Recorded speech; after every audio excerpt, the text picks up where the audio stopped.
รถถึงเป็นแก้นผีอย่างยานผีมันมีเว้านำเฮานี่เห็นนะนี่เห็นบ่เห็นเนื้อชนตาโนนตาชนตะเก่านี่มีเฮือนะมีเฮือห้ามไปพระนั้นเลยตาโนนตาเคยห้ามไปนำชนมันน่ะ3 โมงเช้าลงมาการป่าแหละเห็นตักน้ำตักน้ำอยู่ในหูเฮืออันท้ายเฮือนะกันแล้วอยู่ในหูเฮือตักน้ำบัดนี้เฮือน้ำเราก็ทุกตักน้ำเฮือเขาพายนะตักน้ำบุ่มตักง่อยอยู่ในหูเฮือเลยเปล่าอยู่ในท้ายเนาะไอ้นนตาตัวตักไอ้ผีเลือน้ำมันหดผีเลือแต่ดึกแต่สาวป่านี้อยู่ชื่อข่าวชื่อเก่านั่นแหละเว้ากับน้ำกับมีเว้าแล้วก็งอกไฟหื้นเหนืองอกไฟหื้นเหนืองอกลงมามีเห็นหนังหูหยุกเลยแล้วก็เราโดนตาเนาะไปมีแล้วก็ลิ้วเหนือแล้วก็พายเฮือฮะบ่แล้วย่างนี่นะเขาจอดไว้เขาจอดไว้ท่านเนาะมันมีเว้านำได้ไอ้เอ้ยผีเนาะแต่ว่า3 มื้อก็จังได้ไปอีกยังไปเนาะยังมีลาบอยู่ป่ากันเฮาจะได้แต่มื้อเดียวไปวันนี้นะยังไฟไปชนปักกิ่งฟ้านั่นน่ะฟ้านั่นกระทางท้องบีเล่อยู่เนาะคงไม่ขายนั่นยานเมียนพระรามาบอกตายก็มันตายสิครับกวาดไปนี่ตุ๊บสิคอตกลงกับคอกระทางเลยแล่นเลยขึ้นเหนือเลยยานดูเนี่ยว่ามันน้อย2 คนเนี่ยเนาะกันได้บักใหญ่นะเห็นทีดำเขาลือที่ทำชูเล็กเปิดผุกมีท่านเห็นตัวชูใหญ่เยอะไม่ลงมาแต่ผมดูแห้งอันนี้ทำคนธรรมดาแหละแต่ว่าไปลักไหมมันกินลังเสือกลางคืนมันกินลังเสือแล้วมันมีว้าวน้ำชื่ออยู่มีว้าว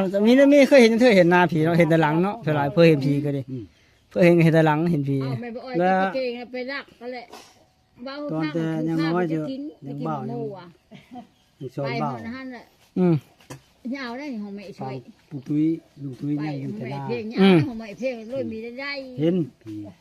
ไปกินโคกกลางคืนกินโคกวันศิลเห็นผีได้ผีบอกกินหรือเฮากินโคกนี่ปลาเอาโคกแต่หน้าบอนมาพี่มาหน้าเขาพวกกี้พี่เฮิร์นพวกกี้เฮิร์นเขาพวกเท่ากี้ยังอยู่แต่พี่วันนี้แหละไอ้ซอยก็ยังอยู่เนื้อหน้าเขาอิ่มมากเลยนี่แต่ตอนนั้นเป็นบ้านไปเฮิร์นคนแถวเนาะกินโคกเมื่อนั้นเราบ้าน14ไปแล้วก็กินโคกมาหอดร้านไอ้ซอยกันเลยค่อยเห็นเนื้อลาดปลาลูงนั่งก็เมาอยู่เพราะว่าลุงตุ้ยไปมีท่านหมู่แล้วมีกามาเนาะว่ามีกามาหอดหมู่เนาะว่าก็นั่งเลยเด้แล้วก็ตูนแยดลูกขนาดรถเราลุงตุ้ยแล่นมาก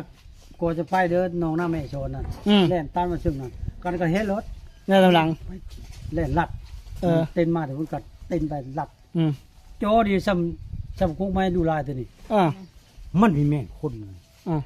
กับปั้นนี่มันฮะนั่นคือหมองมอคือดำหมองมอ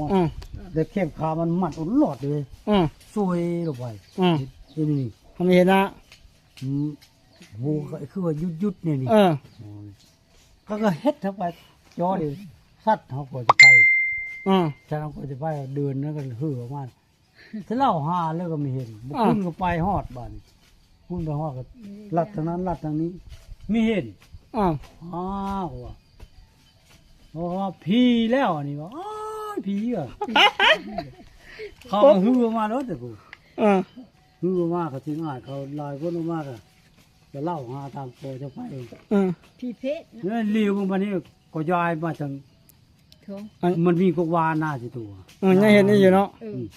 แข้งช้างนี่ว่าเพนใหญ่แท้เหนียวแล้วตีพุ่มตีเพื่อเนื้อลายคนหานี่จะทับปาดนี้เย็นเรื่องผีนี่ฮะ